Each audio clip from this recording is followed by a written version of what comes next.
Okay. Uh, Before starting the class, one thing I have given you certain handouts. There are three set of handouts which are uploaded. One is there is a handout on governance. I told you we'll be doing. I told you when we met first. Like in my first lecture, I had specifically talked about how the number of governance questions is increasing. If you look at the last year paper, core polity questions were very minimal, 6 I feel. Other than that, you had governance, plus you have IR. So the number of questions in core polity questions, they are slightly decreasing. So at best, you did, think in this fashion that 7 core polity will be there and some 7 governance will be there. The rest will be from IR. So basically what I'm trying to say is even if it is polity, I I don't know. I mean, we cannot perfectly say this is what will happen. But if at all they had to go for some specific, where they have to trap you, or they we feel that okay, we have to score, I mean, to make you score less in paper two. In that case, one thing which they'll be doing is they'll be focusing on the tangential aspects of polity. And when I say tangential aspects, what do I mean? Last year, if or even the year before that, you had questions on institutions more, NCAC, etc. and all. So there, slightly, I mean, it's a gray area or weaker area, and something which is not covered in Lakshmikant. They are focusing more on that when you look at mains particularly. So when you look at the handout, what I've done is I've given you the list of topics. I mean, if you look at the topics, there are two kinds of topics in this. One is which are not covered in Lakshmikant. Second is which have been there in news for some time. When I say some time, it does not necessarily mean 1 year. It may have been some 3 years to 2 years to 3 years issues I have picked. So around probably I think there must be some 200, 250 odd topics list I have given. So if you, have covered, now what happens in polity? There is no dearth of material. It's not like you don't find something is, it's not like some history material. In history also you have a dearth, but at least in polity, you have a sense of what to pick and what not to pick. There is a limitation. So what you could best do, how you do use that? First is whatever the core book you are doing, that has to be done. Lakshmikant you are doing. The second thing is you will have come across in some of the other newspapers or some compilations, etc. The topics which I have listed, at least among them, some 60% will already be there. Would have come across somewhere or the other. What will be left is some 40%. I mean, for those 40% are very gray areas you might not have heard of, etc. In that, what I have done, very latest, just in the past 2 months, if there is an issue which has emerged, like in past 2 months, usually what students do is, they don't focus on newspapers and all. It's very tough to follow. So what I've done is I've given a material on them, like some 20, 25 odd issues. I've given the material related to that. In that, what I'll be doing today is I'll be focusing broadly on the issues, like what are the issues which can be asked. So if you are, if you are good in those topics, the list of topics I've given, plus Lakshmikant, I think it would be more than enough for polity. I don't think so anything beyond that will be asked, because what have I done? Basically, how do I prepare the list is, one is for the past 3 years I've been doing polity, whatever list is there is from the classes which I do. So basically it is over years, whatever has been in news that I have made. Plus recently 2-3 months after prelims particularly, I'm focusing on what all have emerged after prelims, those issues I'm focusing. That is one thing. Second is whatever I'll be doing in class, there I've given a detailed material for that, whatever topics I'll be covering. So even if you miss a specific point, that's perfectly fine. For me, more than jotting down points, etc., which is already there in your handout, what you could just focus on is what are the issues which I'm picking up. And also now the other thing is, in case you feel that suppose you don't know a specific topic in that, it is highly, less likely, because polity is, you find it everywhere. Sometimes you feel like, okay, this topic I've not heard of, or you don't know, you just let me know that particular material, I'll give it off. So even if it is the entire list also, that is perfectly fine for me. But because it becomes too bulky, and also now if I throw material at you, it's very difficult for you to do as well. So basically what you do is cherry pick things which are completely, you have no idea of. So in that case, I'll provide a material for that. Is that okay? Okay, other than that, for governance, I'm more interested in governance, because if see, we had many, last year also we had attended QIP classes of polity. There I've given you a broad range of what is to be done. Now, why am I not focusing much on polity? Because I feel governance questions will remain for this year also. So in governance, what am I doing is, one is, you'll get a detailed material for that. So already the one which is, I don't know whether it is uploaded today or not, but today was the date to be uploaded according to the administration. So they had to upload it. So it's around, yeah, it has been done. It's not done. So I'll just confirm with them and I'll get it uploaded. So one is, the material is slightly bulky. In that, what you have to use. Now, this is just the first part of it. The second part also will be giving it to you. In the first part, basically, now in all that, what you have to do, just quickly run through it and make major points from it. Now, in governance, the general issue with students is what? They will be knowing the recent issues, like recent and very obvious issues. And when I say obvious, what do I mean? So if I ask you civil services history, slightly difficult. If I ask you education policy since 47, difficult. You may at max be knowing national education policy, this one, and a comparison with the 1986 at max. But what they are doing in governance, in governance there is a proper pattern. Like, in every sector, what they do is pre 1991 and post 1991 is the trend. How governance was pre 1991 and post 1991, how the governance is. So in that, they'll pick, either they may go for a general question, like how was the governance generally, or they may go for specific topics like planning pre 1991, post 1991, or education pre 1991, post 1991, education pre 1991, post 1991, environment pre 1991 and post 1991. So what I'll be doing in my class, in the governance class, in whatever you need, the skill set you need to answer any specific question. If they give you a historical aspect or some big issues, like, the broad overview, I'll give in 2 hours, like 1 or 2 hours, I'll give you broad ideas as to how do you answer such questions. Specificity, like, e-governance, in e-governance, what are those models, and those are very obvious things. You'll get it anywhere. So what is required and what kind of questions they are asked, that I'll be doing in class. So that you cannot convert that into a material at all. So it is a sort of analysis is needed that I'll be giving. So what you have to do with respect to governance, whatever the material is being given, whatever you have done till date, and plus the class, that much would be more than sufficient. Don't go for anything else. Is that clear? Okay. Now, yeah, I'll be doing. Okay, I'll do in the same, this one. Basically, I have drawn my list of topics or whatever class is drawn from the previous year papers only as to how they are asking and all. I'll do that and then I'll go forward with that. I don't know when exactly it is. Okay. I think it is like slightly later. Okay. Probably. We'll just see. In case it is to be advanced and all, we'll see how it can be worked out. Okay. Okay. Now, some general things with respect to polity, what all you need to do in order to fetch more marks. How do you fetch more marks in polity? One is, see, whenever they ask you a concept, any concept in polity, the first thing which you have to do is, you have to connect the concept with constitution, if there is a constitutional basis for it. Now, if they ask you ordinance making as a question, unless you actually write 143, 123, it does not make any sense. So, or governance 213. So that way, pardoning powers, Article 72. In case you don't write that, that basically shows that your reading of the basic source is weak.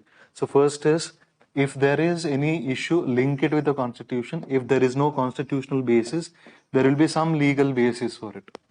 For example, if they ask you, should the marriage age of women be raised? Now, in that case, where exactly it is mentioned? There is a Special Marriage Act 1954. There is Child Marriage Act 2006. Now that shows your understanding of polity. A polity basically is what, either it is constitution or it is the legal basis, the other legal basis. When I say legal basis, it could be act or it could be a specific IPC section, etc., or CRPC sections it could be. So if they ask you suicide related issues, section 309 should be there. So that way it should be specific in our answers. It should be in the very introduction itself if we give. That shows that you know the topic. Okay. Thereafter, what you have to do, the second thing is, also application aspects are very important in polity. For example, they ask you ordinance making power. That is, you are analyzing it from the theoretical aspect, like what is the problem in ordinance making? What is the problem? It is not mentioned, like, very specifically it is not mentioned in the constitution that mandatorily it has to be placed before the houses. Yes, it's not said. It just says that you have to place it before the houses. The word mandatory is not used. Now, it's only in a Supreme Court judgment, Krishna Kumar case 2017, it is mentioned. Now, what am I trying to say here? I am giving the practical aspects, not only the theoretical aspects, but also the practical aspects. What do I mean by this? It means like, okay, president, governance, for instance, governor. Now they ask you to answer, critically analyze the role of governor in federalism. Now you should not only be giving the theoretical basis. What is the theoretical basis? In the constitution, he is considered as a figure of two kinds of federalism. One is unitary federalism, because he's controlling the state. For example, reservation of bills, Article 200 and 201. Second is also a cooperative federal body. So that is constitutional basis. In practice, how governor has functioned. For that, you need examples. Now, for example, in Maharashtra, how it worked, in some specific case studies. So what I'm trying to say is, whenever you write an answer in polity, not only the theoretical basis, how its practice has been. So there, if you know certain examples, etc., that will also fetch a lot of mark. Now, third usual part will be, they'll be asking you some problem related to that particular act, power, etc. Now you have to give solutions. In solutions, if there is any standard practice. What's a standard practice? Or it could, standard practice is some other country, how it is doing, how it is functioning. For example, sedition law, you say it should be revisited. Or for example, you're talking about contempt of court. Prashant Bhushan case has been asked, contempt judgment has been asked. Do you think it needs a revisitation? In that, for me, the standard practice is UK. We have borrowed it from UK. In UK, this entire act only is not existing anymore today. There is no thing called contempt of court.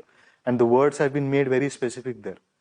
So when I say standard practice, what do I understand? At the end, when you're giving the solution, what you're trying to say is, we borrowed it from them and that country has moved beyond the act. So it is time we move beyond that.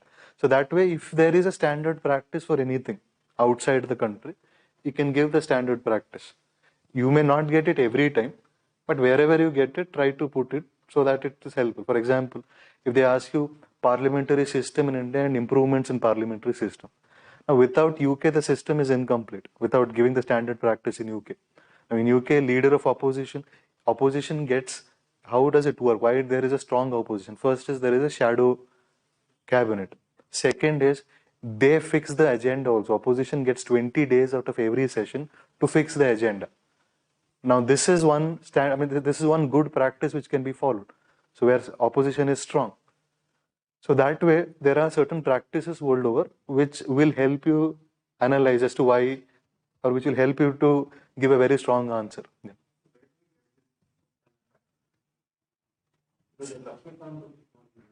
Standard practices, see, with respect to parliament and parliament functioning, how do you improve parliament and all? There is one paper on this one, PRS. PRS will tell you. There is 1, 2, 3 page only. In PRS, if you get it, or if you don't find it, you just ping me, I'll send you the link. Or I'll get it uploaded or so, whatever can be done. So basically, parliamentary system reforms and all, it is just, you can go there and find it. Okay. Now in that PRS, you'll get most things like that. Ordinance is also there. So basically, if you have to give some solutions and all, if you just type ordinance making power PRS, you'll get there. What is the standard practice world over? Okay. Okay. So these are the three basic things which you have to follow. And in order to also, one more specific recommendation is, if you're not able to, one thing which I've generally seen is, if you're not able to finish paper on time, etc. and all, work on time factor now, because it's 1.5 month, just 1.5 month you have. If you don't work on time now, it will be very difficult. When I say time, what I'm trying to say, there are some things which you need to remember. When you, suppose in an answer there are 5 parts, always make it a practice that one part you directly diagrammatically represent it. Don't use words. Forget that thing. Like, so if you're not, many people, they're saying that they're overshooting time, like, 12 minutes, 13 minutes they're taking. Precisely it happens because you're writing using too many words. So in that case, what you do, fix one part, don't overdo with diagrams also. It's not like in an answer only you're drawing 2 diagrams and one diagram, and that should be like, substitute. It's not supplementing. You're writing prose and then you're writing diagram, it's not the right way. One diagram you put either maybe in the middle somewhere in the conclusion. That way you can bargain in different answers and all. Is that clear? And work on time as soon as possible. And also, if you have specific queries, like, so when I say specific queries, what do I understand by that? In a specific paper, you have specific problems. Second is in basically, students now have a logistical issue. Logistical issue is implementation. We give you a lot of ideas, but in implementation, what happens is, sir, I'm not able to think. Or if I'm able to think, I'm not able to write. Even if I start writing, I go back and forth. Those are all logistical issues. It's not about intelligence. It's basically someone is not in the mode of writing, or someone is following a wrong writing practice, etc. There are wrong writing practices. So those things, if you have, what you do is you can meet me. Before meeting me, clinically write and come. Don't come to me and sit and think there. When I say clinically write and come, what I understand, visualize how your 2 hours went, or 3 hours went when you are writing. So there, what problem you face? This is the first problem. Maybe you are not able to recollect. That's a problem. Or you read it somewhere, very hazy memory. What is the problem there? You remember something, you're going back and forth. What is the problem there? So even if it's a very minute issue, write it and come, because if you define your problem well, you'll be able to address it properly. If you generally say, sir, I'm not able to write, that's a very vague problem defining. Yeah. So that you identify your issues, you can meet me as well regarding specific issues of yours. Okay, now what are the issues I'll be doing? Some general issues which have been in news recently in the past 1 or 2 months is what I'm picking up. And also these are slightly, remote issues. Like if you have not been in the habit of reading newspapers very clinically, so some issues you might have missed here and there. And also some I feel are likely probable also.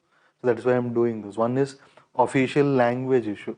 I mean, official language, you might have heard in terms of, like, national education policy, talking about official language, then removing it, etc. That is common, but also in official policy, do your articles very specifically, 343 to 351. What do they generally say? Because if they ask you any question, you have to base your argument on that. Now, what was the ruling recently with respect to official language? 2 high courts have given a ruling. They say that they have directed the government to publish their notification, the laws which they are making, in all the 22 languages. Now, government has rather refused to comply. So when it is not complying, what is the argument it is giving? The argument it gives is Official Language Act. 2 high courts are there. Specific courts, I don't remember which courts are there. Now, with respect to what is the argument given by the government? The government says that in Official Languages Act 1963, what does it say? It only talks about 2 languages. What are those? English and Hindi. So all laws will be published only in this. Now that's the statutory argument or statutory basis they are giving.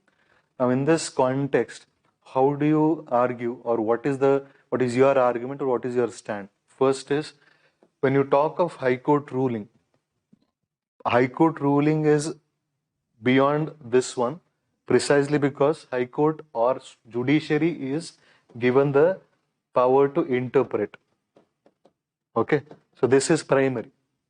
Second thing is, there is one more ruling, Supreme Court ruling in Harla versus State of Rajasthan, 1951. In this, what was the ruling given? Every law should be published and publicized. Two words it uses.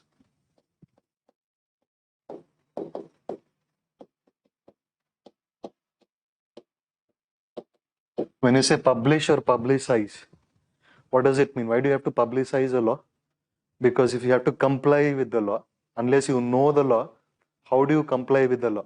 In order to ensure compliance, you have to publish and publicize. Now, when you have to publicize something, when you have to know something, it has to be in your own language. How many of us in the country know English or Hindi as their primary language? So that way, there is a majority, but there is a significant portion of it, but there is a significant portion of non-Hindi and non-English speakers also. So that is why in the judgment, based on this judgment, it is said that it should be in all the 22 languages. Now the only issue or the only project which is multilingual is Aadhaar. All your details, you get it in all the languages.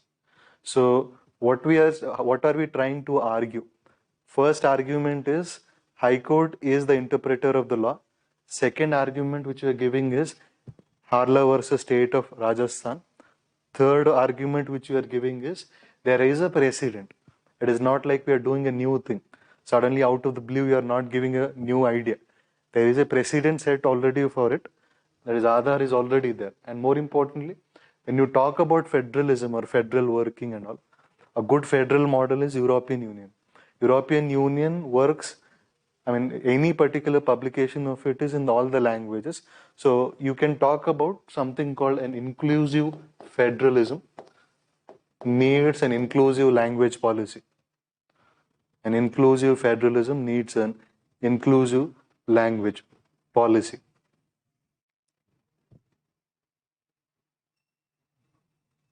Okay. The most important issue is for me is federal issues. Federalism is a very, very important topic this year for many reasons. One is there is GST and federalism. I've given the entire list, like what all angles you have to focus on. I picked up only those where you might face a bit of problem. GST and federalism, cess and federalism is there. You have farm bills and federalism. Then you have a border problem this year, Assam, Mizoram border problem. And you also have Jammu Kashmir issue and federalism overall. Okay. Now with respect to cess and federalism, why this is important for me? One, because of the report given by CAG. What is the report given by CAG report this time? And usually it is this time they start submitting. So when they have submitted, they have given a very specific, they made a specific observation on cess. What is cess? Cess is a specific tax for a specific purpose. Now, there is education cess, there is health cess, etc.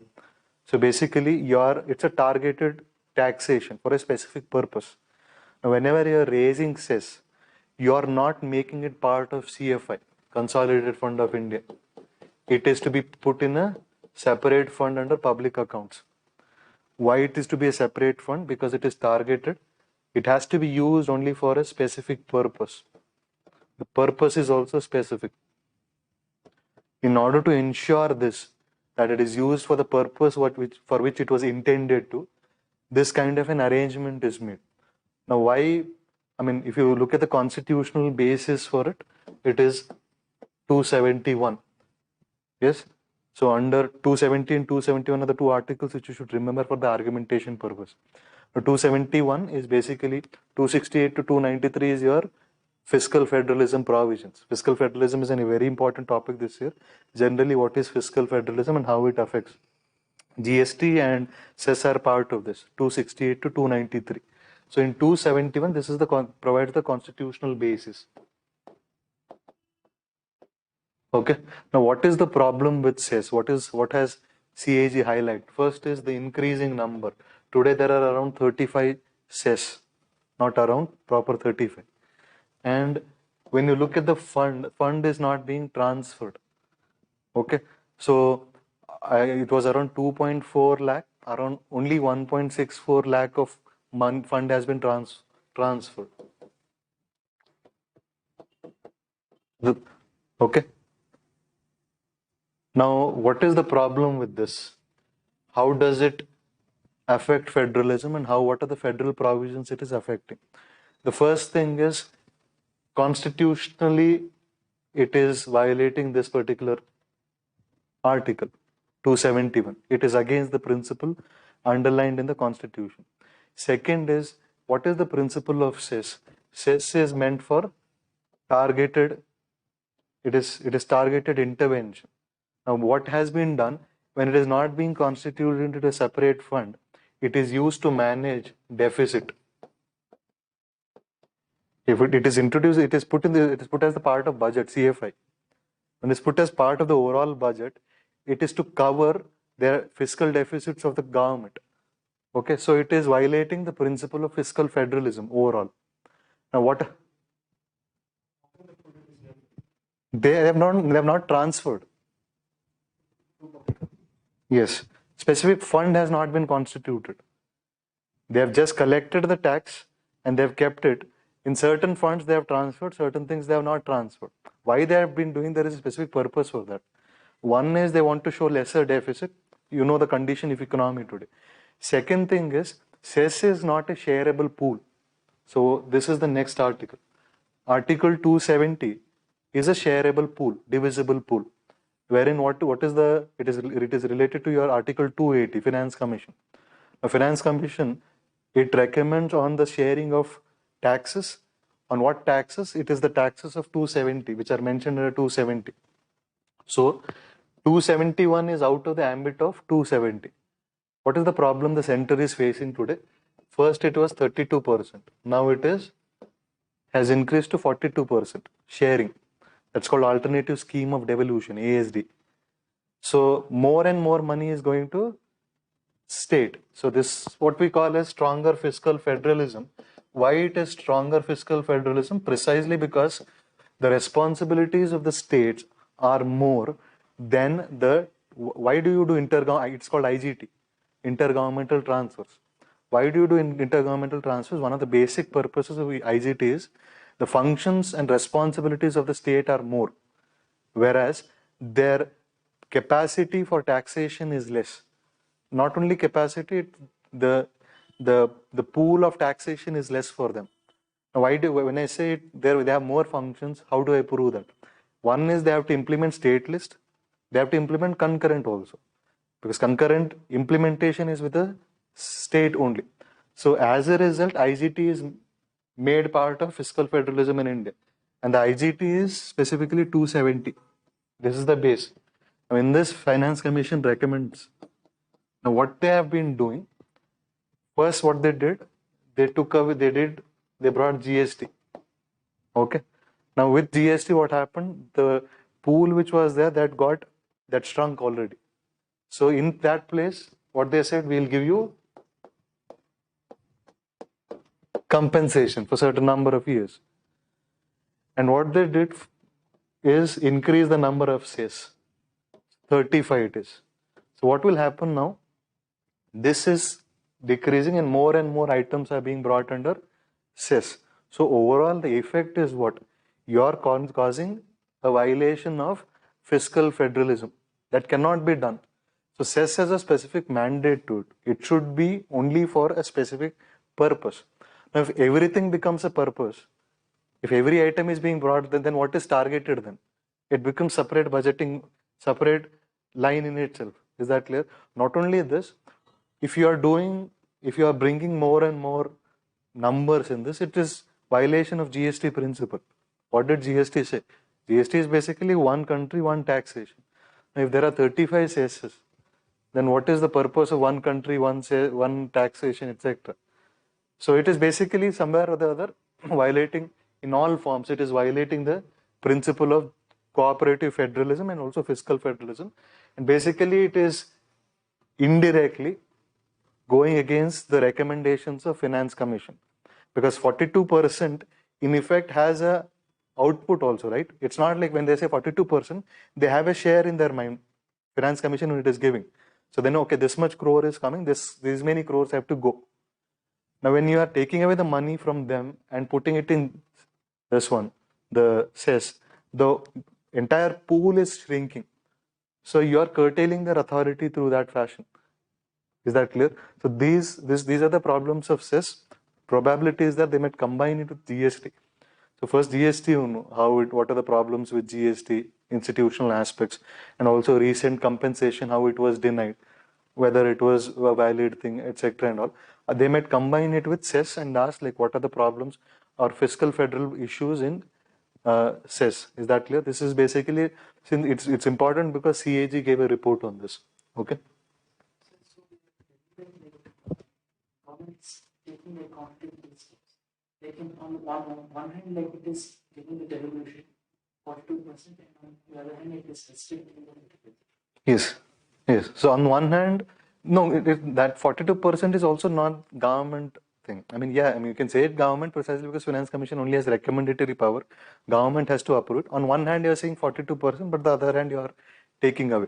So in this, you have to be clinical. Like, how do you answer your things? Answer the entire question. You have to talk about 270, you have to talk about 271, you have to talk about GST principle. Whatever points I have listed, that way only you have to write. Don't be specifically targeting the government, etc. and all. Clinically talk in terms of the articles which they are violating, the principles which they are violating. So if you rest your criticisms on principles and articles and all, that will be more neutral. Okay, so directly rather than saying the government is taking away this, etc. So what you could better do, the framing could be much better in terms of articles. Okay. They're asking, like, why is it a federalism? Yeah. Which one? The cess one. So first, if suppose they are asking you, the first thing which you have to do is you have to talk about fiscal federalism. What is fiscal federalism in India? Fiscal federalism basically refers to what? It is the sharing of fiscal powers between the center and the state.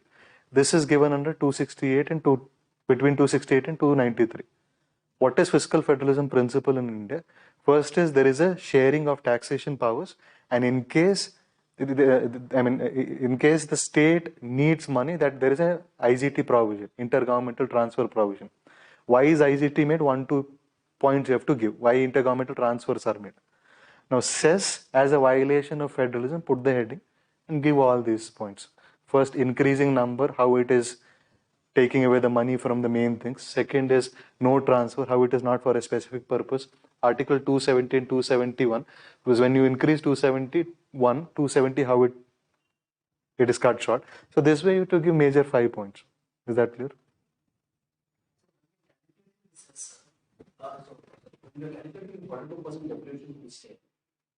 Does that the whole amount includes the cess also? Or No. Cess, see, when we are calculating divisive pool, it is just CFI, consolidated fund of it. This is public accounts.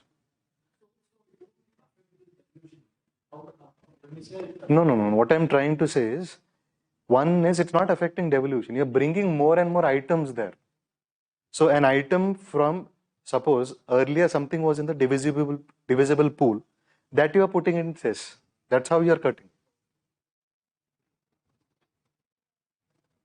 Okay, next is farm bills. Now, what is the issue with farm bill? One is, there are two things. One is encroachment into the federal territory. Second is the procedural violation. Now, when I say encroachment, what I also feel is if they are not in the mood of asking something like this, like, farm bills, federal, etc., because a lot of encroachment is happening, they may go to certain doctrines also. Now, there are certain, what is one of the important one of the important functions of judiciary, other than protecting rights, that's the primary function. Second function is managing federalism. That's what is, I mean, it is given indirectly in Lakshmikant that says that managing disputes between center and states. Yes, so when they manage disputes, this is basically managing disputes. Now somebody goes and challenges it in the court. They use certain doctrines. Okay. Now there are certain doctrines like doctrine of federal supremacy. This was already asked, I think. Last year it was asked. Doctrine of federal supremacy. Okay. So there are the other doctrines like doctrine of occupied field. See, for my argumentation, this is important, federal supremacy. Now, what is federal supremacy? We'll discuss that. Now, what are farm bills? Farm bills, you know, there are 3 bills which have been passed. Now, they are for specific purposes. I'm not interested in the content, I'm interested in the constitutional aspects. Now, here what happened? First is they passed, or the center passes the bill on a specific, they say that it is there in the concurrent list. What is that which is there in the concurrent list? It is food items. That is why Harsimrat Kaur was a nodal to its entire discussion. Okay. So after this, when they brought it in the concurrent, the argument of the state is what? It is, I mean, it is incidental to food items. It's not the central. Something is central here. What is central? It is agriculture and trade, which is central. Food items is just incidental to this. Now you make the incidental thing core and then you start. This is encroachment. You're occupying. Okay. Now in this, now the challenge here is what? First is, for this you have to know certain doctrines. One is doctrine of federal. So what does federal supremacy say? In case there is a clash between list 1 and list 2, that is union and state list, it is list 1 will prevail. Okay. In case there is a clash between list 1 and list 3, union and concurrent, it is list 1 which will prevail. Now in case there is a clash between 3 and 2, it is concurrent which will prevail. And one more point which you have to remember is this one, 254(2). What are these? We'll discuss. Now what the second thing which was problematic in this bill was the procedural violations. In Rajya Sabha, you know how the bill was passed. When there was a problem with voting. How is voting done? Voting there are 3 stages in voting. Yes. First is the generally voice voting, yes and no. Thereafter, you have to, I mean, in case, I mean, it's not like regular process. Every time you have to do. If one of the members challenges it, then you have to stand in your position. Third is division vote. There are 3 levels, 3 stages of voting. And that second and the third stage will come into picture only in case the first stage is, or the second stage for the third stage is questioned. Now what happened here is, not just one person, there were around 10 members who questioned. I mean, that was done because you have to, when you are voting, you have to vote clause wise. They wanted to insert something through amendment, basically MSP and all. So then what happened was the presiding officer did not turn his head also. I mean, he was just carrying on with the process. So generally the rule is what, in case even a single person, MP, questions the voting process, you have to go to the second and the third process.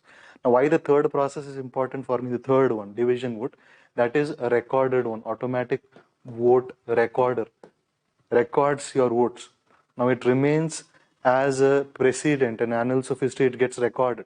So, for future generation, it is a problem. So, one of the problems in India's parliament is all votes are not recorded. In UK, all votes are recorded so that there is a proper statistics. Which person voted which way, which house voted which way, which party voted which way, so that you get a, so this could also be one reform you could propose in parliament. So this was not done for this particular, so there was a procedural violation. So they might just ask a voting procedure also in parliament and how it could be improved. This is how it could be improved. Okay. Now, what are the choices? So this is 2 things. One is procedurally it was violated. Voting procedure was violated. Particularly it was done in Rajya Sabha. And this is how it Rajya Sabha has been treated for years now. The first one which I said is the threat to federalism. Now, what are the options which are available? What could the state do in this case? The state or many Congress ruled governments, what they have said, edit Congress ruled governments in your answers, just many state governments have said that they'll bring a law and they'll get, since it's in the concurrent list, so what they'll do is they'll make a law on the same subject, then they'll get the approval of the president. Because in case, so there is one clause which you have to remember, in case center and state are making laws on concurrent subject, what is the condition here? If they are clashing, it is the center's law which will prevail. Yes, but in only one case, state law will prevail if the president, if the approval of the president is got. That is 254(2). So many states are thinking of this route. Now this is not possible because president, won't give the approval. Now there is a better solution. The better solution is in CA and all people went to court. So court also is not a proper solution today. There is a loophole here which can be exploited easily to protect federalism. See what has happened here. This is an act which is not problematic because of commission. It is a problematic act because of its omission. What has it omitted? It has omitted MSP. Basically, the government is saying that we'll give MSP, we'll assure you, we'll give, but will not include in the act. That is what is the issue. So every state wants it included in the MSP because if it is part of the law only, then it will be proper. Otherwise, if you are just making a declamation in the elections and all, or election rallies and all, it won't work. So what can the state do? The states can pass a law to add whatever is not there here. If you add whatever is not there here, then it won't be center versus state. When will center versus state on concurrent list come up? When you are adding something which is already there here and you are conflicting here. But in center, there is no MSP. Okay. So if you add MSP here, there won't be any issues. Is that clear? So what could the state legislatures do? First is declare the state unit of trade of agriculture equal to center. Meaning, so you have a state law, you have a central law. Central law says that, okay, this is the agricultural market. Definition of agriculture. Make it same as the center. That is the first step it could do. Second step is add those things which you want to. For example, MSP can be added as an assured protection. Also, there are certain problems in the act. The problem is clause 13 and 15. What does clause 15 say? Clause 15 says that in case, it talks about contract farming. So if a contract is not respected, the farmer cannot sue the company. That is what is given in 15. So basically what it is trying to say is they are promoting companies, company directed farming and all. So here you can change section 15, you can change section 13. Section 13 says what? The farmers cannot file a case against public officials who have acted in good faith. So basically what it is trying to do is it is doing three things. One is there is no assured MSP. Second is companies are being made supreme, and even the administration will not have any power to do anything in that case. So these can be changed because it's easier, because there are vacuums in that. You can just make a law and easily circumvent the central law. This is the solution you can give. Now, solution I've just given in case they ask you for solution, in that case what you should be doing. But for me, more important thing is how it is a violation of federalism will be asked. So in that case, one or two solutions at the end you can give. Even if you just write a line where you talk about state can make a law exploiting the silences of the law. It's only in the silences of the law. State law cannot be contravening the central law. That way you can, and I've given the detailed solution just for your understanding what all it can include. Even if you just write the solution, it is okay. So you have to apply to a market. Now, today market is defined by the state, but in the law, market is now defined by the center because it is hijacked. Now center is applying to one area and state is applying to other area. There will be a discrepancy. So first, state should make your area is my area, so that you make as a one unit. Thereafter, you can start applying. Okay. Tell me. Yes. If the state puts it in the law and state law, according to the law and spirit, how is the logistics? One is, see, in this, the implementation of MSP, etc., is with the state. Yes.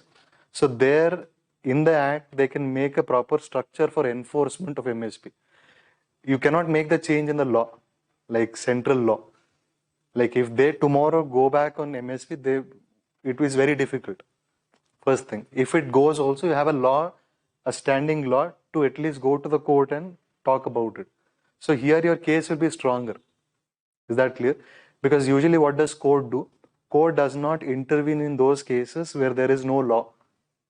It cannot add to that. Here it can add to that, saying that, okay, there is a law. Is that fine? Yeah.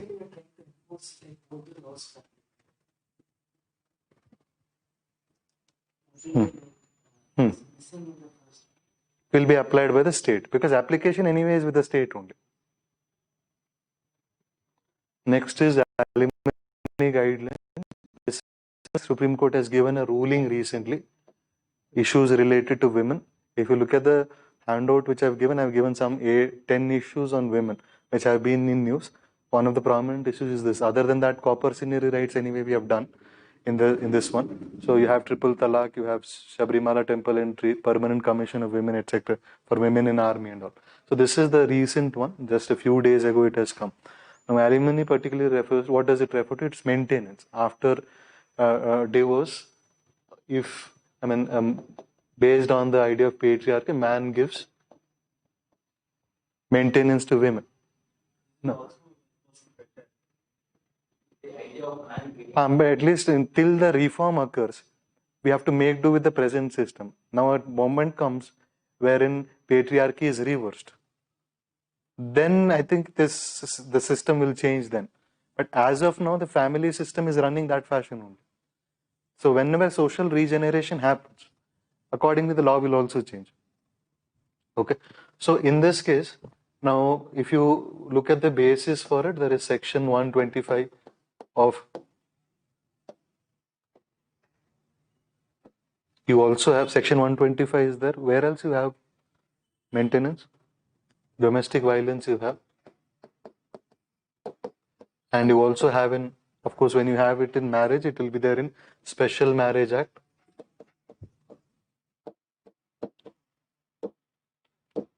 (1954) Special Marriage Act, section 125, then Domestic Violence Act. What does it basically say? So, the problem was, one of the conditions in this one, the laws was what? The cases related to alimony should be settled within 60 days of application, whenever you applied. But what has happened is it has protracted. There is no proper implementation. In that case, when I say proper implementation, not just in terms of time frame, there are many laws and also many courts, family courts have given a different interpretation. Other courts have given a different interpretation. Supreme Court thought that there is a need for a specific guideline on that. So it has outlined the guidelines. They may just ask you what are the recent guidelines which have been outlined. The first outline is date of application.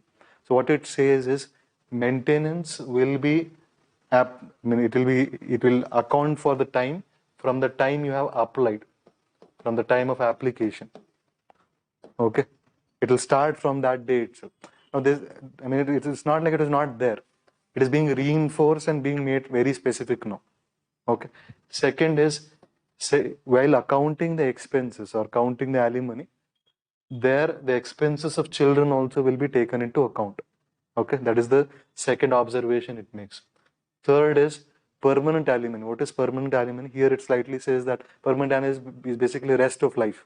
So when you are calculating, should you calculate it for the rest of life? There it says no, it will be too much a burden on man. So what it says is you have to look into how many years they have been married. Based on that, alimony should be calculated. So if it has been a longer period of marriage, then it will be slightly more.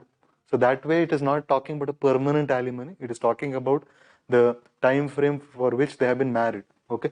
Next is moral duty of the husband. This is an important observation. What it says is it is not just pragmatic. It's not, you don't account alimony or don't calculate maintenance just on the pragmatic aspects. It's a moral duty. When I say moral duty, what does it mean?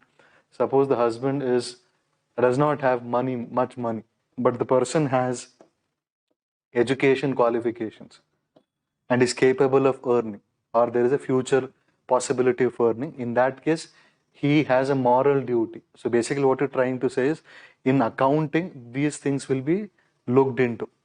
Okay. Next is penal provisions. This was there, but it makes more specific, says that in case, even after the judgment, if it is not complied, the judgment is not complied with, it says there could be civil detention and attachment of the property. Okay. Next, transparency. What does it say is that both the husband and the wife should declare their assets and liabilities. This is an important judgment. Live-in couples also, it says section 125 will also apply to live-in couples. It's not just purely, they should be married only. That, so when you say that it will apply to live-in couples, it's not like every live-in couple it will apply. It will be determined case by case only, but at least that they'll get a standing now to go to the court. Okay. So this is in line with your Domestic Violence Act only. Earlier, Domestic Violence Act was only for the married people. Now, live-in couples has been included in that. So they have taken a step ahead and said that, okay, maintenance also will apply to them. Next is what it says is other courts should follow whatever guidelines are being given now. It should be uniform. Now, there are multiple laws. I've talked about section 125. I've talked about domestic violence. So don't prosecute a person every time with a new law, proceedings against the person. Once it is done, it is taken to be done for all the laws. That is the observation made. So, for example, a person A has been, the proceedings have been initiated in section 125. He pays once there. Thereafter, he pays in the others. Not applicable. So, it says that multiple laws, proceedings is only once. Okay. Supreme Court. Supreme Court.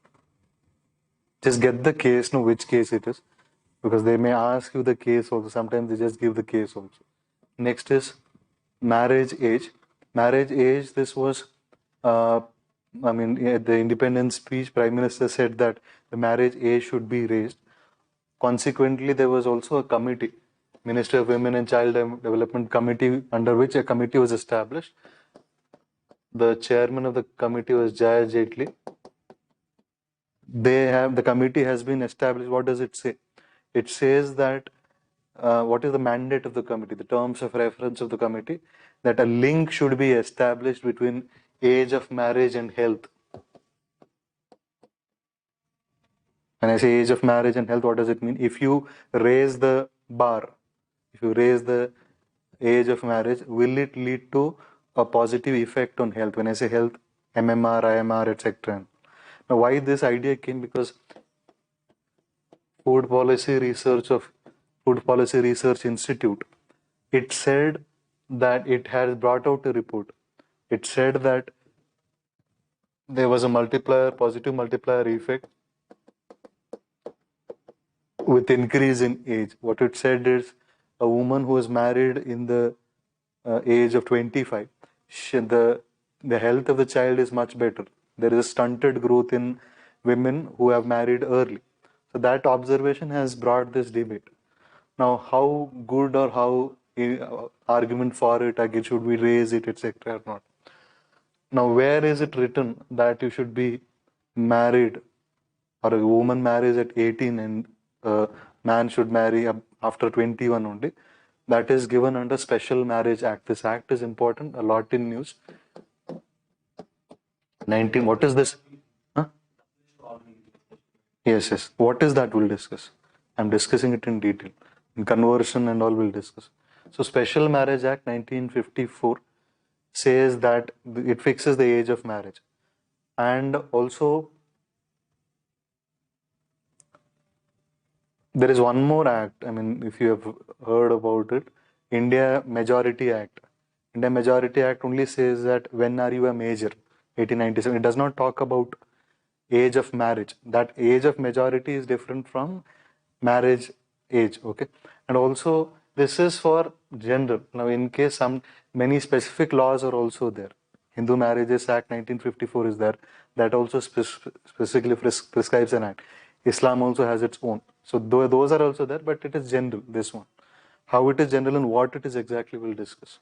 Okay. Now, what is the argument for raising the age of marriage? One is, I said, this one, marriage and health, etc. Second is, there is an argument of equality.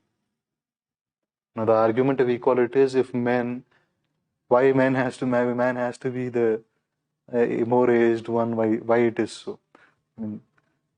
So that reinforces a sort of patriarchal idea. So what it says is, if you make it equal, why it should be made equal? There are certain judgments. Like one is, you have the adultery case, Joseph Shine. There it said that all human beings should be treated equal in the context of man and woman. It says. You also have Nalsa versus Union of India, transgender issue. There also it says all human beings should be treated equally. 2014. This is 2019. Right? 2019 only, no adultery? 17, 18. Just check this, I think. 18 only. Okay, so in this, when they are to be treated equal, naturally this applies for this also. But the arguments against it are what? Now suddenly today you make it 21. Then those who have already married, they'll all become illegal marriages. So it's a big issue. Basically what it is, age of marriage has been prescribed to avoid child marriages. It's not about 18, 21, etc. It's only that below that it should not happen. Now your target are two things. One is, your target is to bring these health benefits. That's one target. Second is, avoid child marriages. Now if you make it 21, the number of child marriages will artificially increase. Yes, because 18 to 21 who are married now, they will be considered illegal. So to address twin problems, child marriage and also bring health benefits, rather than going for an artificial change, go for some specific targeted intervention. And when I say targeted intervention, I mean the awareness about women health, etc. and all. And more importantly, with respect to child marriage, any kind of change in this one, make it 18, 21, does not sufficiently address unless you're actually working in making a social change. So I find more of negatives in this. Just for this artificial equality, like numbers, 21.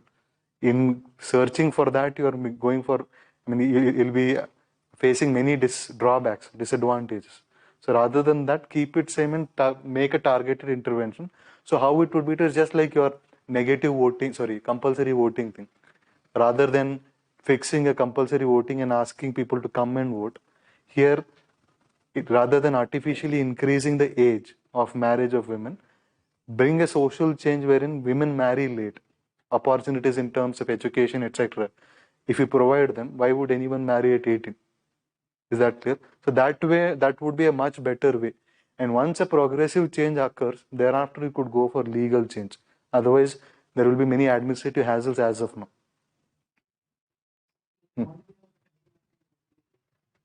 Time period. One example would be like Dhanlakshmi Yojana, like they have maturity at 18 years. So we can have it at 21 years. That way, like, we can reduce. That is there. But what would you do for the present people? Would you give a 3-year off period? Those who have already married? Like Citizenship Act. Huh. You can do that. And that's what I was saying. I mean, you could do that. That's also there. I'm not giving, because I have many other drawbacks in that. It's not just this one. How child labor as an issue can be affected. I'm not going into specific details because I have found many drawbacks there more than the advantages. So I've given that solution. You can give the other way also. There's no issue with that. Only thing is you have to back it up by certain things. Next is same-sex marriage. Now the LGBT issue, the decision has already been given. What is that? Navtej Singh Johar versus Union of India. This is only talking about choosing a partner. It does not validate marriage. So marriage is different, choosing a partner is different. Okay. So marriage issue has come up recently because this judgment only recognizes your right to sexual preference, sexual orientation under Article 19. Article 19 has freedom of speech and expression. Under expression, sexual expression also has been counted. So in this, they have declared Section 377 unconstitutional. But this is just one step. The next step is marriage. Why marriage is important? We'll discuss 2 issues, then we'll get to know. 2 pleas have been filed in High Court, Delhi High Court. This is under 2 specific acts, Special Marriage Act and Foreign Marriage Act. Foreign Marriage Act is basically someone who has married outside and then they come and register here. That's Foreign Marriage Act. Now, what has happened in US, same-sex marriage has been recognized. A couple has got registered there, they have come to India. Now here there is no recognition of marriage. Now the problem is, why do you need marriage? Because there is something called heterosexual. There is something called heteronormative. What is a heterosexual world? A heterosexual world is a belief that every human being has to be heterosexual. What is a heteronormative world? A world constructed on the belief of heterosexuality. When I say world constructed, everything which is there, maybe family, maybe laws, etc. Today, family is a heterosexual family. That's a heteronormative world. Laws are made on that family. When you say, for example, EVS, EWS, family. What is family? Their definition of family, it's a heterosexual family. It's not like male family is considered. Now today if you go for insurance, banking, any system, they'll ask for nominations. There the issue comes again in insurance. How do you get without a spouse? Without the definition of marriage? Many have rejected also. So these are practical issues. I mean, just recognizing is one thing, but marriage is an institution. When you say marriage is an institution, it is not purely a social institution. It's also a legally recognized institution. When you say it's a legally recognized institution, your entire political system is working on the definition of that marriage or family. So they are being deprived of this. So they thought that Section 377 overruling is just one step. They are going for recognition of marriages as well. So here, the problems of the community I told you. You have to differentiate between overruling Section 373, declaring it unconstitutional, and not recognizing same-sex marriages, how it is still a difficult issue for them. Now the issue has been brought. What are the supporting arguments? What does it say? First is, it says that in Special Marriage Act, you don't find a definition of marriage at all. What is marriage? It does not say marriage is it's between 2 people that's of opposite genders. It does not specifically say. So they say that, okay, if it is not there, add it. It can be recognized. Second, it says is, it's not only under this one, whatever preceding arguments earlier arguments have been made, all apply here. In Navtej Singh Johar case, what it was said, when sexual preference is given recognition under Article 19, Article 21, when it is given a constitutional recognition, why can't you make it give it a statutory basis through marriage? Yes, or their marriage can be given a statutory basis. Now, all the arguments, earlier arguments, you can write here. But Supreme Court, or when it's not Supreme Court, Delhi High Court, while listening to the arguments, it has brought out certain hurdles. Hurdles is just what will you do if this happens, what will you do if this happens, and all. So they have said that all these years under Special Marriage Act, there was, though there was no explicitly written thing, it was never like, marriage is defined there. The Delhi High Court asked the parties there, it says that all these years there was a customary practice which center has believed to have existed. How do you convince them? Because center is going to be the party now. They have already said no to same-sex marriages. So how do you convince them to be a different, there is a different definition altogether. That's a difficult task as of now. Now, because a new reading has to be made. Because the problem is, under the Act, had there been some idea of marriage, had it been defined at least. So if the definition was there, the High Court would have added to it or interpreted it in a different fashion. Now, there is no definition at all. Marriage in India does not have a legal basis unless it is interfaith. This is interfaith, SMA. In India, there is no legal basis. Legal basis was only in the personal laws, like Hindu Marriage Act has its own, Islam has its own, etc. So all it is customary as of now. And in SMA also, there is no specific definition of what is marriage. This could become a legal hurdle because court cannot add a new clause. If there is a clause, it can change the interpretation. It can do. I'm not saying it cannot, it has done. You can do NRC, why can't you do this? Yes? So, yeah, so that you can do. There is a possibility. Just I'm saying what could be the hurdles. Here, if the definition is already there, what is marriage? Or there would have been a legal basis, one act for all the marriages. There it would have been much easier process. Now we have specific marriages act. Specific groups have their own marriages act. So basically, it is considered customary only now. So in that case, how do you bring a legal definition? Once you change this, you have to change the entire legal system. Wherever there is family, it has to change. So these are the major hurdles. It will bring a complete change in the legal landscape only. Okay. And in one case, the Supreme Court has told wherever there is no specific law about the thing, a customary basis becomes gets the statutory force. Yeah, that is in the governor's ruling. That was in Bihar's governor's. What is that person who was? That was to curb the power of the governor. I'm not able to remember his name now. And that is also that you can apply here. Okay. Next is in. Repeated ordinance. Yeah, repeated ordinance. Bhutta Singh. Yeah, Bhutta Singh only, no? Yeah, Bhutta Singh only. Okay. Then next is interfaith marriage. Now, interfaith marriage has been in news because of the term called love jihad. Everyone is saying that there will be now a law on love jihad. So basically, the idea is what? The concept or the force driving the idea of love jihad is what? They say that conversion is being done through allurement of marriage. Is that clear? So the aim of the people is conversion. Marriage is just an excuse. That is the idea, because this has to be clear. Here the argument is basically on this.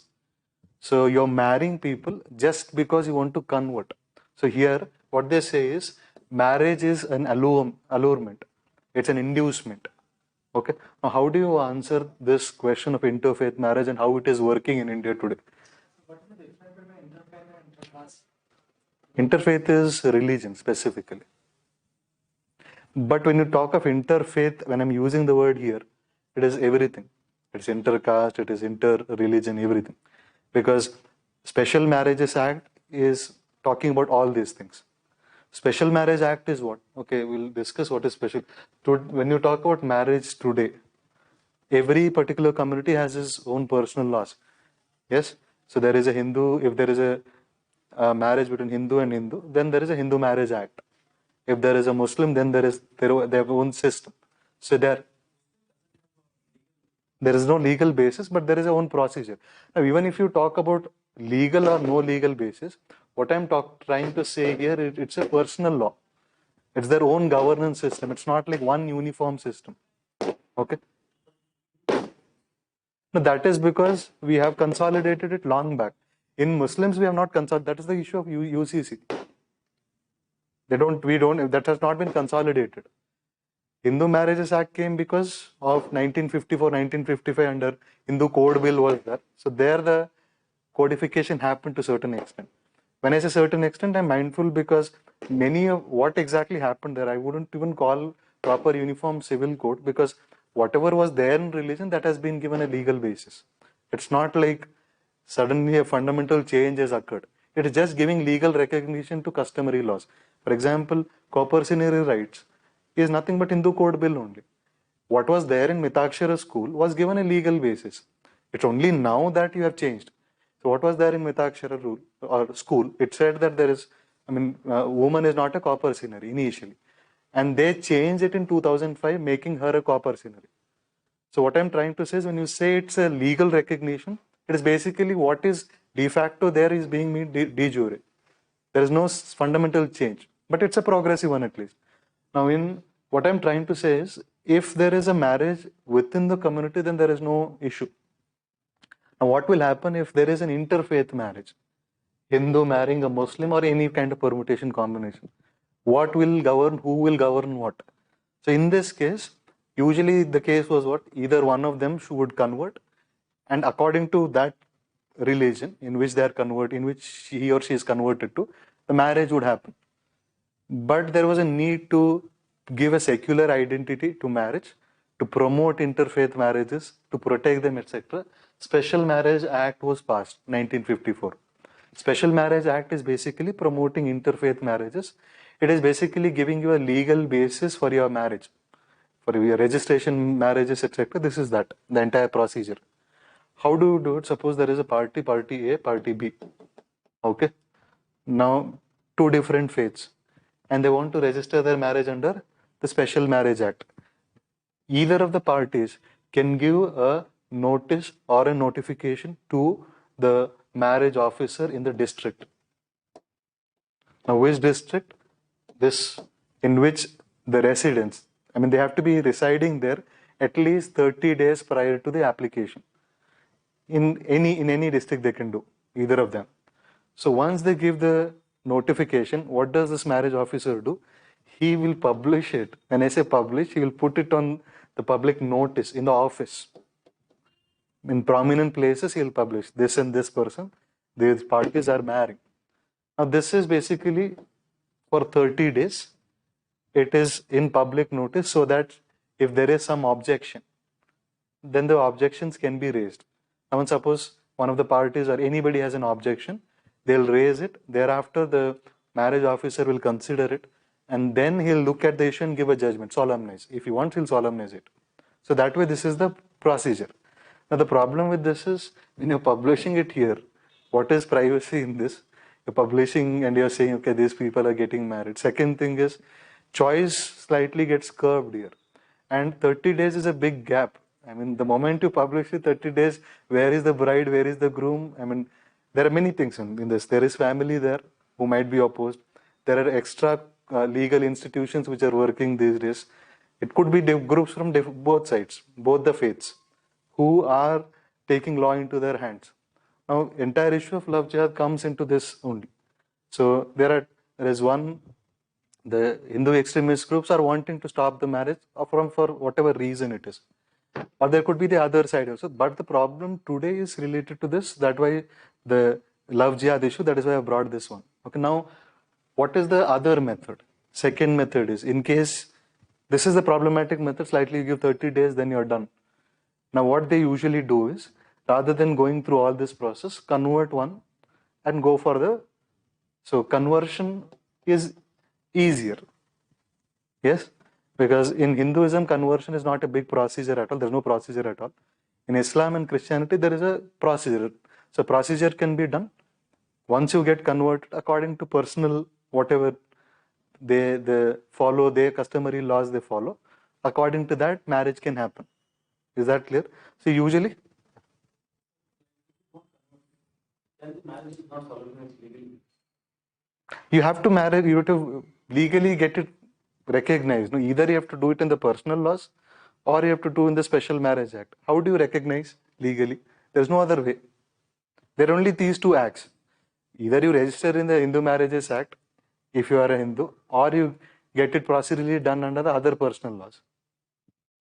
There is, or if it's interfaith, you have to do it under this one. There is no other legal basis. Now I told you why legal basis is required. You can get married.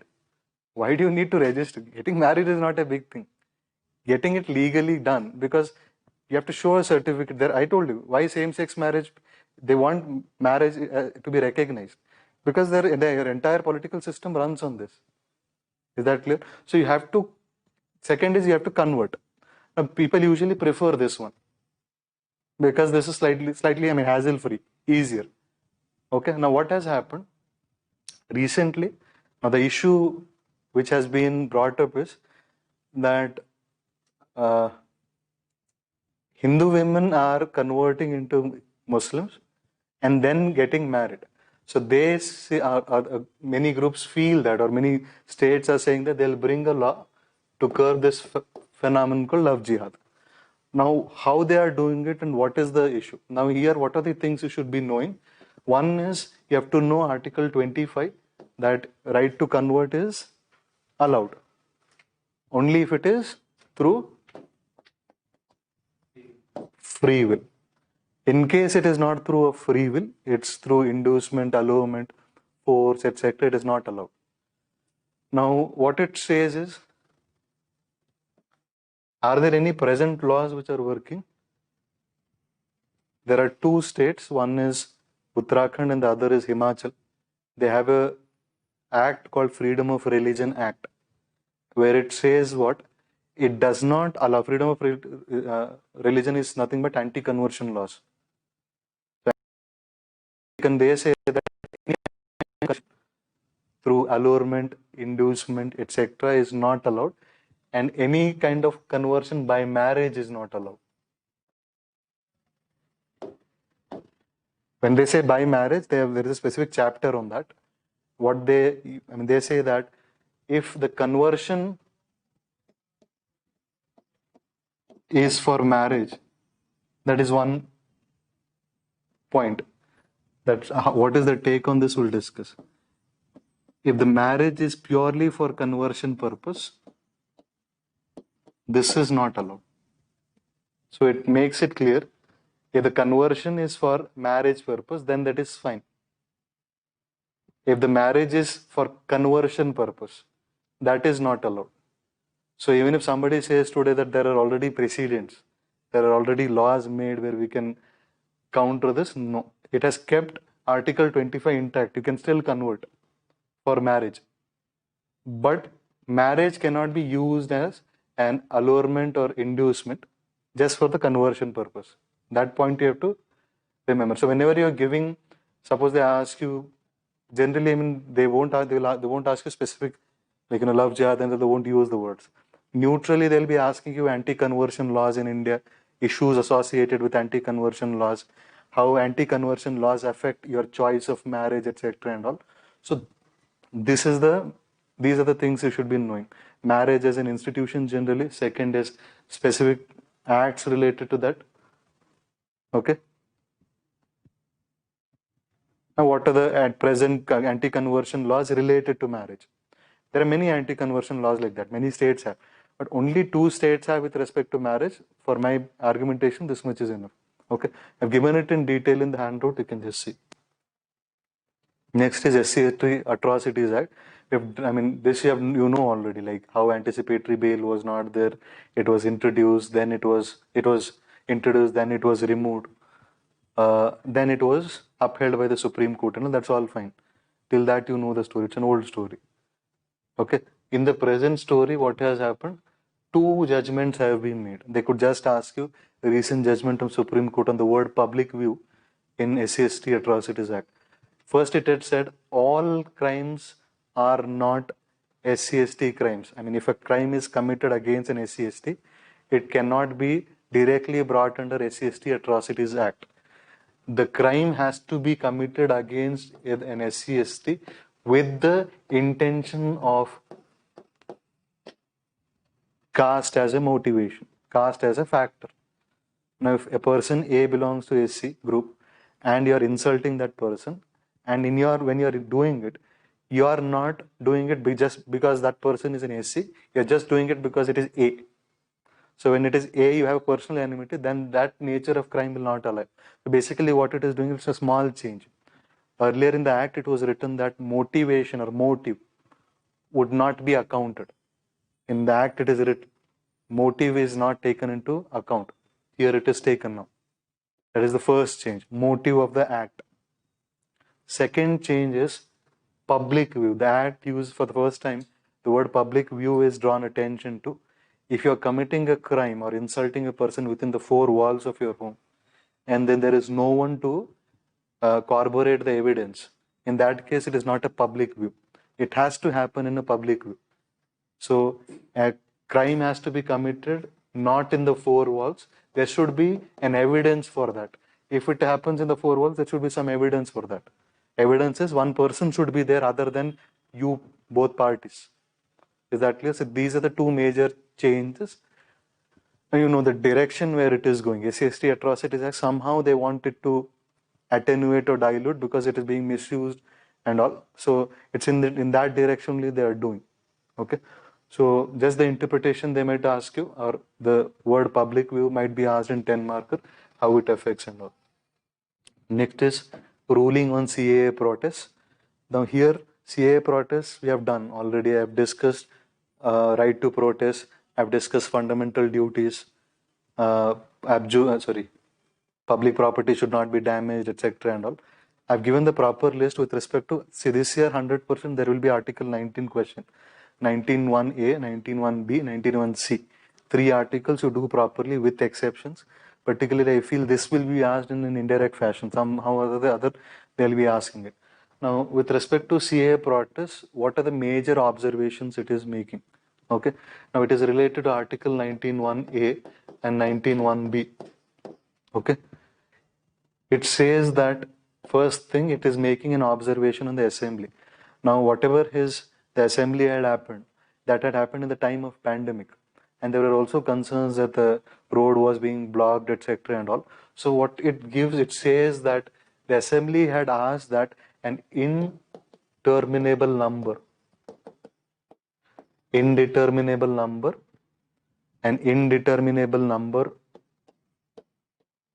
of people can assemble at a place. That is the right they claimed.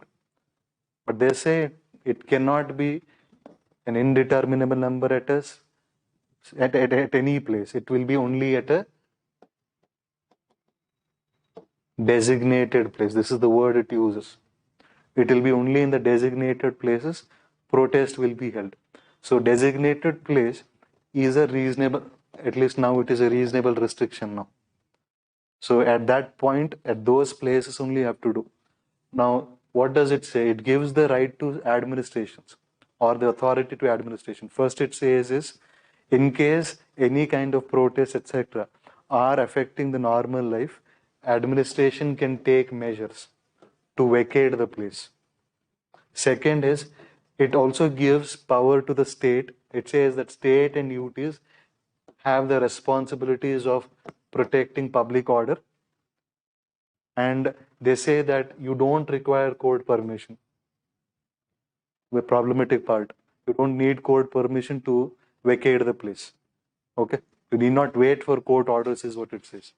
Next is, while making observations, it talks about how technology was used and how it affected protests and etc. It says that IT was being used. It talks about how social media is good and it has also turned bad today. So somewhere it was talking about how CA protests, they were making hints. I mean, you like it or not, they were making hints like this was not a very responsible movement, etc. But when you see it was all planned, I mean, in the sense like there was another road which was blocked by the government itself. There was a road which was allowed, I mean, which could have allowed people to move. That was specifically blocked because this could have been used as an excuse to vacate or criticize them. Okay, if you had properly followed CA protest, you could have known that there was one road which was blocked by the administration itself.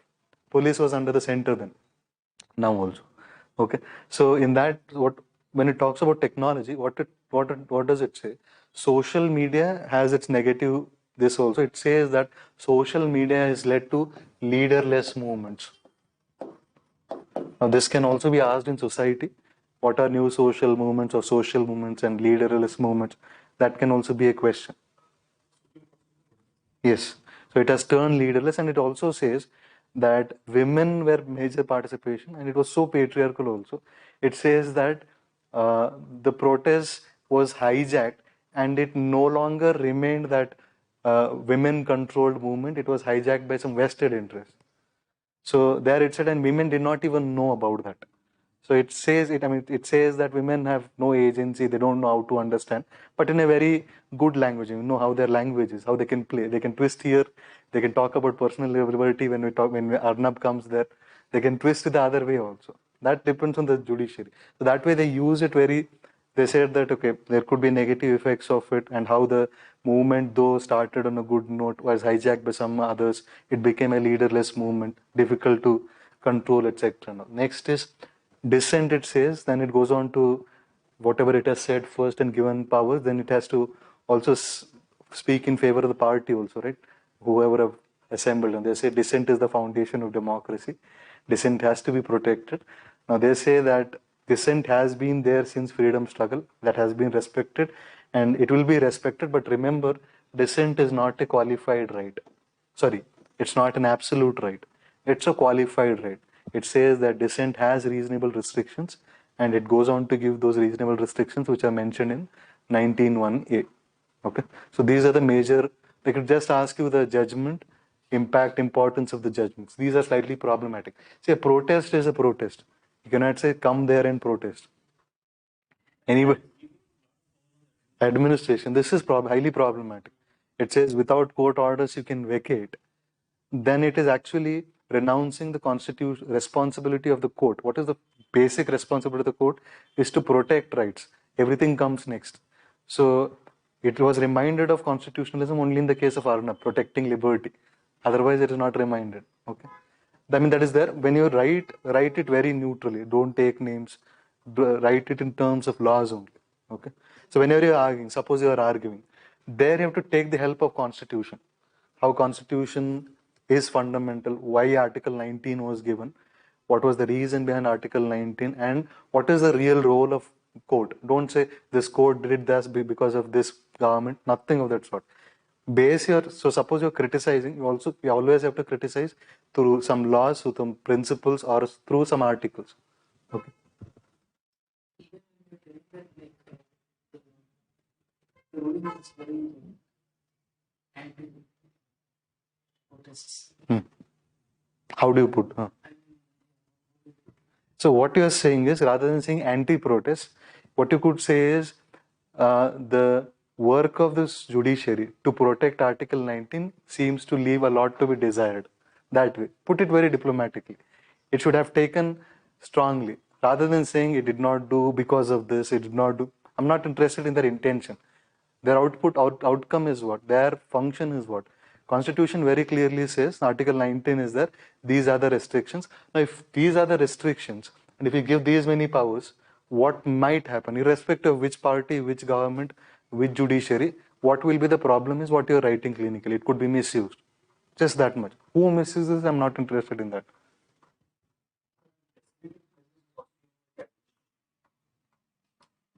In designated places, yes. And also designated places, basically your Jantar Mantar, etc. I mean those spaces of protest. Designated places is that only. Who will? It is the administration only. And when it was giving the judgment, it talks about one case, a precedent in 2018. There was farm protest. So no. The overall pan-India protest, North Indian protest. What is that? Kisan Sangathan? Mazdoor Kisan. So in that one, Kisan Union. So there they had talked about how protests cannot disturb public order, etc. They reaffirm what was given there. Okay. Next is bail. Now bail is important because one person was given bail. So interim bail was given. So there are three types of bail. bail has been in news for two reasons. One is the recent issue. Second is anticipatory bail. There was a ruling given. Okay, important ruling was given. So there are three types of bail. One is regular bail. Second is interim bail. Third is anticipatory bail. What is a regular bail? Regular bail is a bail where bail is given in a bailable offense. Okay, so if an offense is bailable, there are mainly, if you classify, there are two kinds of offenses: bailable, non-bailable. There are many others also, but for our understanding, bailable, non-bail. So regular bail is a bail in a bailable offense. Okay, so section 437, 439 talk about that. 437, 439. Now there is interim bail. Interim bail is hearing for this one and this one has not happened. For regular bail, you are not getting a hearing, or you are not getting a hearing for anticipatory bail. In that case, for just for the moment, they give interim. The word interim itself shows that. Now, what is anticipatory bail? That is for a non-bailable offense. Okay, anticipatory, what you said is also right, but it is basically for, this was added for specific offense only, non-bailable. What's a non-bailable offense? Where you don't get a bail. So whenever you have an offense where you don't get a bail, it can be used for political vendetta or all kinds of vendetta. Somebody can, just before contesting elections, slap some charges against him and put in without a bail. So basically, if you don't, in such cases, what happens is you're damaging the reputation of the person also. Yes, so you're also violating many of his rights. So that is why Section 438 was introduced. I mean, the idea of anticipatory bail was introduced. Now, when you say anticipatory bail, it was also in the news with respect to SCST Atrocities Act. There is no anticipatory bail allowed there. Their anticipatory bail was introduced, but again the executive changed it, or parliament changed it, upheld by the Supreme Court now. So there is no anticipatory bail as of now. Now, anticipatory bail is you're anticipating imprisonment. Even before the imprisonment, you are asking for a bail. Now, basically, this is to protect yourself from any kind of false charges made against you, to prevent damage to your reputation. Because once you go to jail, you don't become a Mahatma. Then after 1947, scene has changed. Okay, so to protect all those, anticipatory bail provision was introduced. Now, in the recent ruling, anticipatory bail ruling, they have given you specific provisions as to when to use anticipatory. It has been made stronger. So first, in the ruling, it says that it is an important provision because whatever I said till now, it protects privacy, it protects innocent people, etc. That it reiterates here. Okay. Second thing, when it says is, when can one apply for bail? Is it only when the trial starts or when the arrest happens? It says the moment you feel you have a proper cognizance of what is going to happen next to you, you can apply. It need not necessarily be only when a trial has started, only when an arrest has happened, etc. So application is the moment you feel right, the person feels right. So there, your individual right is slightly being protected here. Next is, till what point you can get anticipatory bail? Is it like when the trial starts, will be put, that anticipatory bail protection is stopped? It says no. It can extend up to the completion of the trial. I'm using the word it can, okay? It's not like everybody will get that way only. So anticipate, so it can, I mean, depends on case by case. So when can you apply? You can apply even before the trial process, etc. starts. It can, once you're getting it, it will apply till may apply till the completion of the trial. On what grounds will be this particular anticipatory bail will be in concrete facts. So is there any specific relevance to case, what arguments, etc. It will not be based on some kind of, I mean, arguments which are based. Next is, a blanket protection will not be given. Blanket protection means what? All these cases come under anticipatory bail is not what we are giving. It will be decided case by case. So what I try to say, suppose in an act, there is an anticipatory bail given. It does not mean that Supreme Court or court, when I say not just Supreme Court, anticipatory bail can be given by sessions and High Court also.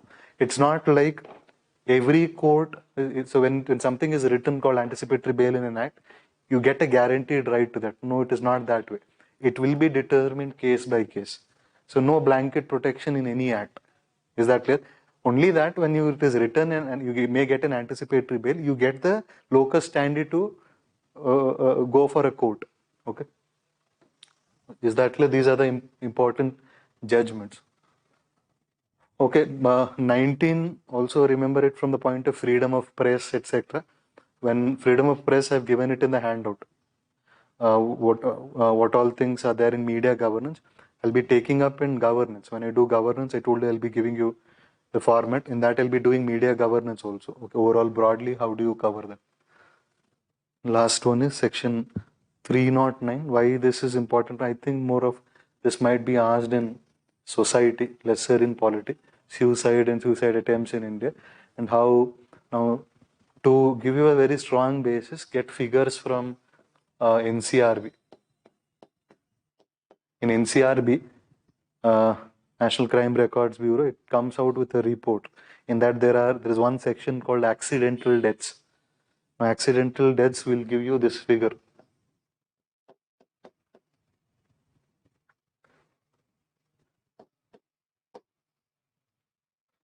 What is the provision in India till now? The provision, section 309, makes suicide or attempt to suicide a criminal act. Now, this was again a outcome of colonial hangover. Now, one topic I want you to do, if it is not there in the handout, I think it's not there. Just write this. No, it is there. I've given in judiciary. I've given. There are two committees which have been established by the Home Ministry. So which is talking about revisitation and rehauling or overhauling of IPC. Overall, it is being reformed now. Now, what is the reason? There are colonial hangovers. Section 377 is a colonial hangover. Section 309 is a colonial hangover. So I want you to identify the problem with IPC and CRPC in India and what are the reforms needed. In that, specifically identify what is the colonial legacy which we have to do away with today. Is that clear? So this could be a probable question, do that. So maybe specifically suicide may not be asked. They could pick a larger topic of IPC and then they will ask. So provision is in this one, it says it's a criminal act. In that case, recently what has happened, the Mental Health Care Act. In mental health care, when I give society topics, I'll be giving this one. Health, when I give, I'll be giving there. In that, you have National Mental Health Policy 2015, Mental Health Care Act 2017. The Act, Section 115, decriminalizes, or rather, I wouldn't call it decriminalize. It says that if a person attempts suicide, then he or she is deemed to be under stress, and the person proceedings won't be initiated against him under section 309. It won't apply. So when you deem that person to be under stress, what will be the governmental responsibility? The governmental responsibility is providing care, whatever the respective government, health, state subject. Is that clear? So this was in line with the recommendation of Law Commission of India. 42nd report had said that it should be decriminalized. Now, why this is, so in this case, attempt to suicide, how, if it is criminalized, how it may help and how it is not helping. Now, only one case it is needed, attempt to suicide sometimes is used to blackmail the government, blackmail officers, etc. and all. So that's slightly contingent, specific condition. Now, the section 309 was basically the provision is made keeping that in mind to protect the government, public officials, etc. So suicide may be used as an attempt to blackmail public officials. So what you could say is, even if you want to retain it, so if you're giving a moderate view, where you're not saying completely remove it, etc., what you could give is a moderate view where you could say that you could redefine section 309, making this could be allowed, not allowing to be used it as blackmail. Okay. Okay. So with this, topics are done. In case you have, also if you look at the entire list, the list is huge, like 7-8 pages it is. Total some 300 issues, or maybe at least 200 are there. In case you find a problem with specific, you will be knowing most. Somewhere or the other you might have come across, you might have done already. So in case you don't find something, feel free to let me know, even if it is list of 10-15 topics also, because I have the material, I'll get it and I'll send it to you. So cherry pick there, like, whichever you feel like it's tough for me, these areas I cannot do, I'll give a handout on that. Maybe in the next, upcoming QIP class, or 2-3 days you give me, I'll get it done. Okay. And if you have any specific doubts with respect to your answers and all, you can meet me. And governance material and all, if it is not uploaded now, I'll just ask once. In case it is not done, ask Vinay once. He'll be the better person. I'll anyway put a message to him. Okay.